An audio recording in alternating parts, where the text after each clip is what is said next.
Okay, so get this. We're diving into Annihilation today. Oh, wow. Yeah, you know that sci-fi mystery? The one that will have you looking at your houseplants a little differently? Yeah. So we've got excerpts from, like, this deep analysis. And trust me, things get weird. We're talking shimmering borders, creatures straight out of a fever dream. And the characters face some seriously heavy stuff. It's a wild ride. Yeah, what's really fascinating to me about Annihilation is how it blends complex science with like deeply personal journeys. It's Yeah. not just about like what's happening with all the strange events, but also how it impacts the people, that are involved. Exactly. So we've got this place, right, called the Shimmer, which is totally off limits and seriously freaky. No one who goes in ever comes back the same. Well, if they come back at all. And that's where our protagonist, Lena, comes in. Her husband, Kane, he's an army officer. Mhm. He was part of a mission into the Shimmer. And he just vanished, gone for a whole year. So this shimmer, it's like a creeping infection on the landscape, spreading ever outward from where this meteor slammed into a lighthouse. Oh, wow.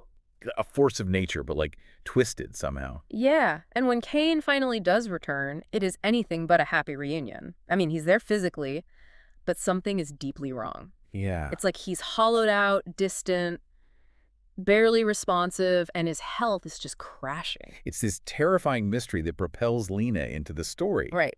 The film really wastes no time in establishing that this isn't like a simple rescue mission. Right. Something much deeper and more disturbing is going on. Yeah.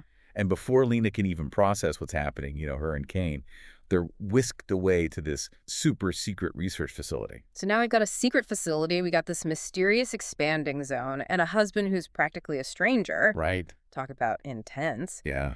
Inside the facility, we meet Dr. Ventress, who's about to lead another expedition into the Shimmer. And it's here that we really start to see how the film layers its mysteries, right? Okay. Dr. Ventress lays out the two main theories surrounding this shimmer. Mhm. Either it's like a natural phenomenon, some bizarre uh, atmospheric reflection, or it's something far more sinister, something that deliberately alters those who enter. Right. So is it a mirror or is it a monster? Either way, it's clearly not good news for anyone who gets caught inside. Exactly. What really struck me is Lena's decision to join the expedition. I mean, it's not just about finding answers. It's almost like a personal crusade. Absolutely. Yeah. We learned about an affair that Lena had while Kane was missing. Oh, wow. Okay. And it's clear this guilt is really eating away at her. Yeah. Entering the shimmer, facing something so unknown and dangerous. It's almost like she's seeking some form of self-punishment or like redemption. So her motivation, it runs deeper than just scientific curiosity, right? It's Yeah. most spiritual. It's Yeah. like she needs to confront something larger than herself to make peace with her past. And I thought the film does a great job of creating this, like, morally gray area. We don't judge Lena. We try to understand her journey. Exactly. And, she's not alone in her complexity. Yeah. The expedition team, it consists of 5 women, each with their own baggage and reasons for being there. Oh, wow. Okay. You have Dr. Ventress, the physicist leading the charge, Uh-huh. Anya, who's this tough-as-nails paramedic, Mhm. Cass, the anthropologist, who's trying to understand the human element of it all, Josie, the surveyor. She's mapping this unknown territory. Yep. And, of course, Lena, our biologist, who's battling her own internal demons. You can really feel the tension ratcheting up as they cross into the Shimmer. Oh, yeah. The landscape it's lush, it's vibrant, but also, like, wrong somehow. Yeah. It's like nature's been glitching, Mhm. time gets distorted, and familiar things, they take on this unsettling beauty. The film doesn't hold back on the visuals here. Yeah. The beauty is really interwoven with this sense of wrongness. One striking example is this mutated alligator they encounter. Oh, wow. What? Yeah. Imagine an alligator, but with rows of shark teeth. Oh, my God. It's both terrifying and strangely captivating. Oh, I bet. Yeah. It's like evolution on fast forward, but with no rhyme or reason. Yeah. And it's not just the animals, right? They find a deer with plant-like antlers growing from its head. Right. This fusion of different species of plant and animal, it's visually stunning, Yeah. but also deeply unsettling. Oh, yeah. It speaks to the Shimmer's ability to, like, fundamentally rewrite the rules of nature. It really makes you question, like, the very definition of what's natural, right? Yeah, exactly. These mutations that aren't just physical, they point to a deeper truth about the shimmer. its ability to like blend and refract DNA, like it's taking the building blocks of life and just Yeah. like scrambling them, Hmm. creating these grotesque and beautiful Like, hybrids. that was seriously creepy. So it's messing with the physical world, but what about, like, the mental effects? Right. Because the characters are starting to experience memory lapses and disturbing dreams, right? The shimmer's influence, it runs deep. Yeah. It doesn't just warp the environment, it warps the mind. Right. The discovery of a video recording from a previous expedition, it's it's one of the most chilling scenes in the film. He Really? shows a team member being cut open, Oh, God. revealing his internal organs, Yeah. transforming into this writhing mass of something that just defies description. Ugh.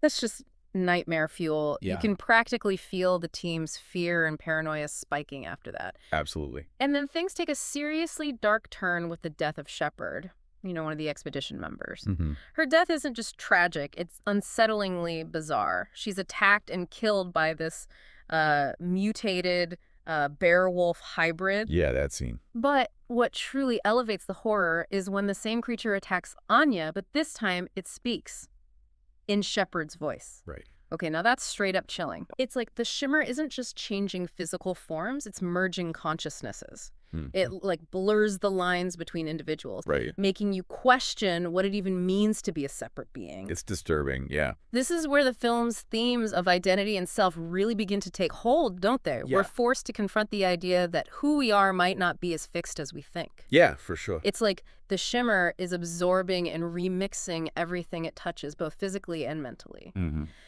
Based on everything she's seeing, Lena starts to develop a theory, right? Okay. That the shimmer is acting like a prism, refracting and mixing the DNA of everything inside it, creating these bizarre hybrids. But is this a random process, or is there some intelligence behind it? That's what I'm dying to know. It's a brilliant theory, and it Mhm. ties into real-world concerns about genetic engineering and the potential consequences of, like, manipulating the very essence of life. Right.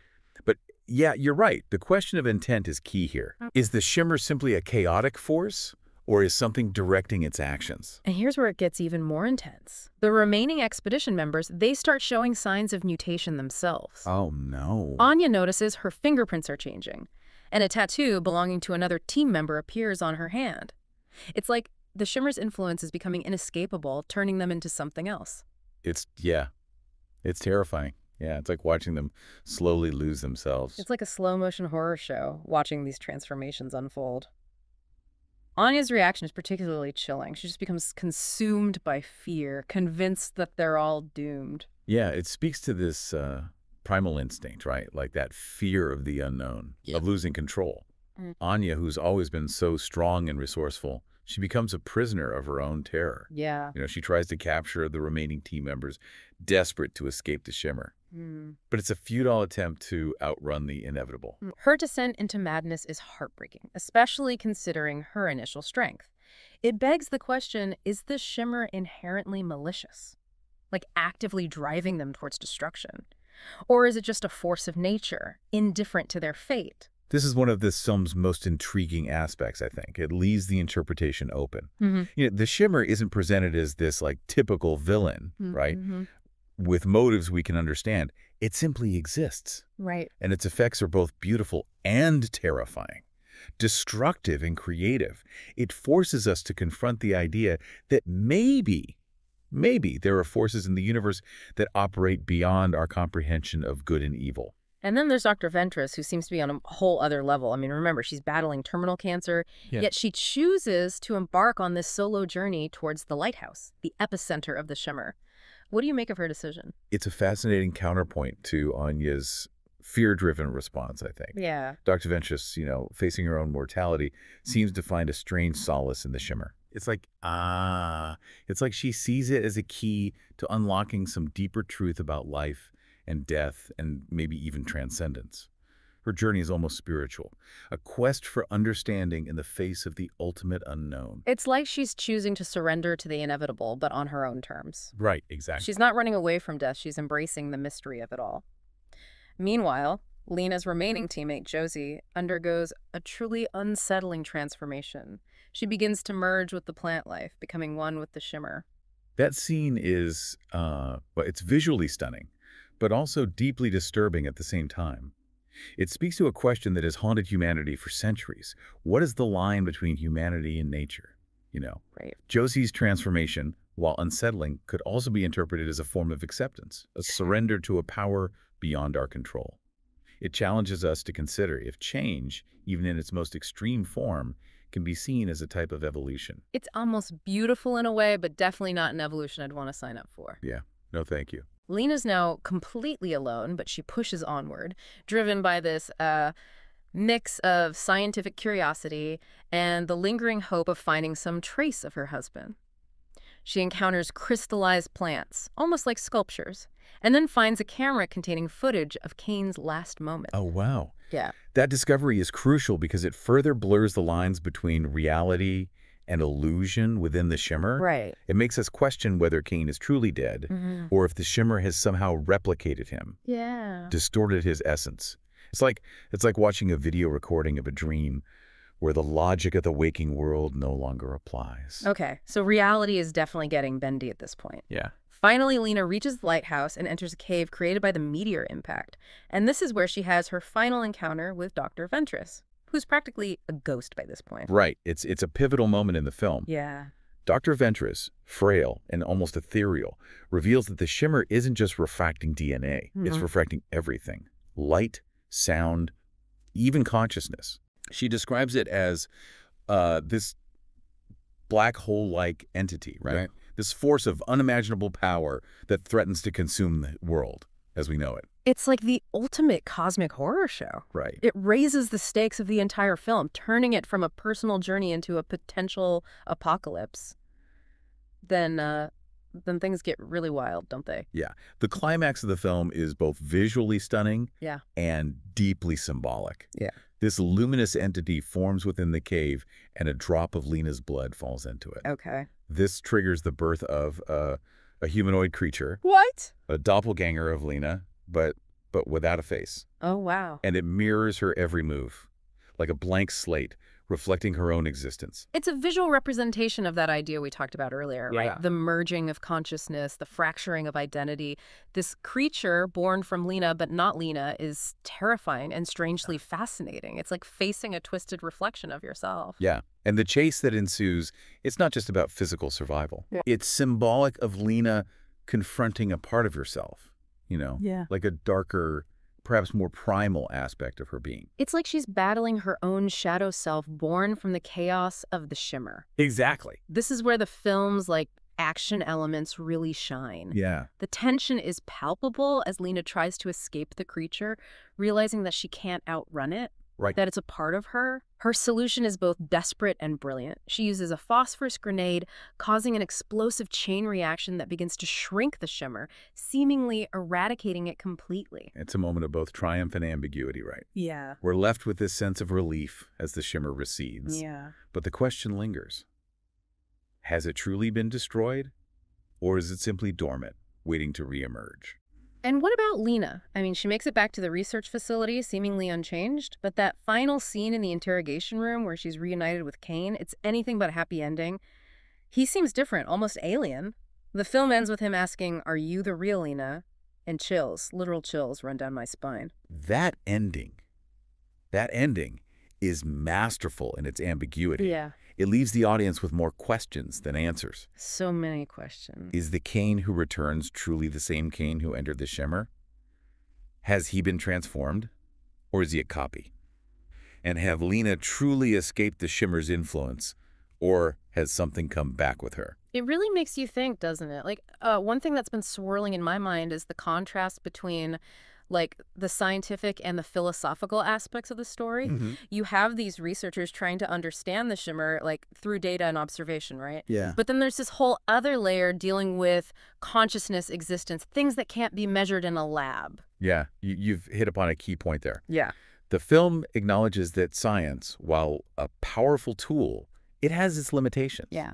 There are mysteries that might always remain beyond our grasp. Right. And trying to, force them into neat categories can lead to more questions than answers. It's like the shimmer itself defies categorization. Yeah. It's both beautiful and terrifying, creative and destructive. It messes with our understanding of the natural world. and forces us to confront the idea that, like, maybe we don't have all the answers. Exactly. Yeah. The film doesn't shy away from the big questions. No. It asks us to consider the nature of consciousness, the meaning of identity, the very essence of what it means to be human. Right. And it does so without offering easy solutions or pat answers. It definitely leaves you pondering things long after the credits roll. For me, that ending is just haunting. The ambiguity of it all, the uncertainty in Lena's eyes, Yeah. and Kane's chilling question, are you the real Lena? Ugh, I know. It's like the shimmer has left its mark on both of them, but we're not sure how deep the transformation goes. That's the brilliance of the film's conclusion. It Ah. doesn't, tie things up neatly with a bow. It leaves us to grapple with the implications. Yeah. Is the Kane who returns truly the same man? Has the shimmer created a copy? Or has it fundamentally altered his being? And what about Lena? Has she truly escaped the shimmer's influence? Or has something come back with her? It's like the film is saying that encountering the unknown, facing something as transformative as the shimmer, it changes you, like on a fundamental level. Yeah. You might come back physically intact, but there's no guarantee that you're still the same person you were before. And that change, it isn't necessarily bad. Right. It can be terrifying, yes, but it can also be liberating. Yeah. It forces us to question our assumptions, to reevaluate our priorities, to consider new possibilities. The film doesn't tell us whether the shimmer is ultimately good or bad. It just presents it as a force of nature, a catalyst for change. Right. It's like the shimmer is this mirror reflecting our own anxieties about identity, about change, about the fragility of the world we know. Yeah. It forces us to confront the things we fear most, the parts of ourselves we might try to keep hidden. And in that confrontation, in that moment of facing the unknown, there's a potential for growth, for evolution, even for transcendence. The film doesn't shy away from the darkness, but it also suggests that there's beauty to be found in the unknown, Yeah. in the acceptance of change, in the surrender to forces larger than ourselves. Wow. I think you've just nailed the essence of what makes Annihilation such a powerful film. It's not just a sci-fi thriller, right? It's Yeah. a meditation on the human condition, on our place in the universe, on the mysteries that lie at the heart of our existence. It's a film that demands to be discussed, dissected, and debated. Mm. And most importantly, it's a film that stays with you long after the final scene fades to black. So for our listeners out there, if you haven't seen Annihilation yet, I highly recommend checking it out. But be warned, this isn't a passive viewing experience. Oh, no? It's a film that will challenge your perceptions, provoke your thoughts, and leave you pondering the big questions long after the credits roll. And if you're already familiar with the film, perhaps this deep dive has given you some new perspectives to consider. The beauty of Annihilation is that it invites multiple interpretations, Mm-hmm. each one enriching the experience. Absolutely. What resonated with you most? What questions are still lingering? We'd love to hear your thoughts and keep this conversation going. Until next time, keep exploring, keep questioning, and keep diving deep. And maybe keep a nightlight on just in case the shimmer decides to pay a visit.